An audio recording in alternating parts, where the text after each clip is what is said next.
বাংলাদেশ সেনাবাহিনী এটা আমাদের গর্বের প্রতীক। আমাদের বাংলাদেশ সেনাবাহিনীকে দেশপ্রেমিক সেনাবাহিনী বলা হয় এবং এটা ওনারা অর্জন করেছে।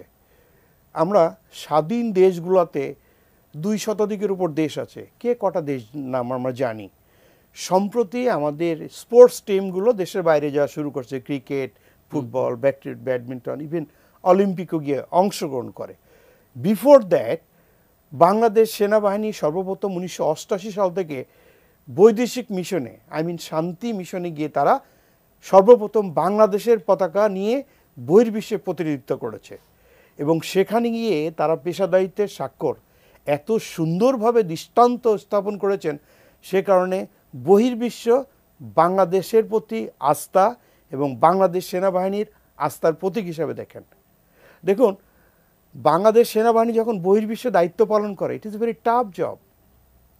If you live your family in the village, stay at Dhaka city, এইটুকুন গ্যাপের জন্য আপনাকে কত খেসারত দিতে হয়, মানসিক পীড়ন দেখতে হয়। সেখানে আমরা আত্মীয় স্বজন, পূজা পার্বণ, অতিথি সেবা সব বাদ দিয়ে এই সেনাবাহিনীর সদস্যরা সুদূর সিয়েরা লিওন, যেখানে এখান থেকে প্লেনে যেতেই 22-23 ঘন্টা সময় লাগতো, সেখানে গিয়ে পুরো একটা বছর তারা দেশের সম্মানে।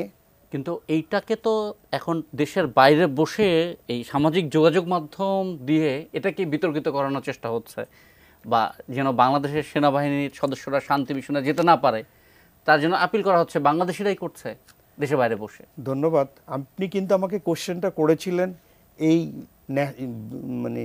Jio politics and national security নিয়ে।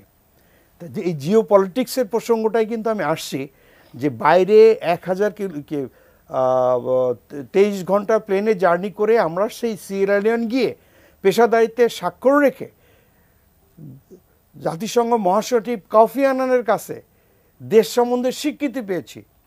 ওখান থেকে আমাদের সৈনিক কিছু ইনকাম করেছে, সেখান থেকে আমাদের সৈনিকের জন্য এবং অস্ত্র গোলাবারুদের জন্য বাংলাদেশ সরকার সুন্দর একটা হ্যান্ডসাম অ্যামাউন্ট পেয়েছে, যেটা আমাদের ন্যাশনাল ইকোনমিতে যোগ হয়েছে, যেটা আমাদের ন্যাশনাল বাজেট ঘোষণার সময় এই অর্থ আমাদের ভূমিকা রেখেছে। বহির্বিশ্ব এটা আমাদের এই দৃষ্টিটা পজিটিভ হিসেবে নিচ্ছেন না। স্টেক হোল্ডার কারা? কম্পিটিশন। তারা জিও পলিটিক্সের মাধ্যমে আজকে আমাদের অভ্যন্তরীণ ব্যাপার নিয়ে তারা বহির্বিশ্বে বিভিন্ন রকমের অপতৎপরতা চালিয়ে বাংলাদেশ সেনাবাহিনীকে বিতর্কের কাঠগড়ায় দাঁড়াতে যাচ্ছে। Otherwise it is not. না, কিন্তু এখন পর্যন্ত সাম্প্রতিক যে সহিংসতা, তাতে তো সেনাবাহিনীর কোনো আচরণ অন্তত প্রশ্নবিদ্ধ হয়নি, বরং তার আগে পর্যন্ত সেনাবাহিনী নামার আগ পর্যন্ত যা হয়েছে সেটা নিয়ে আলোচনা বেশি চলছে।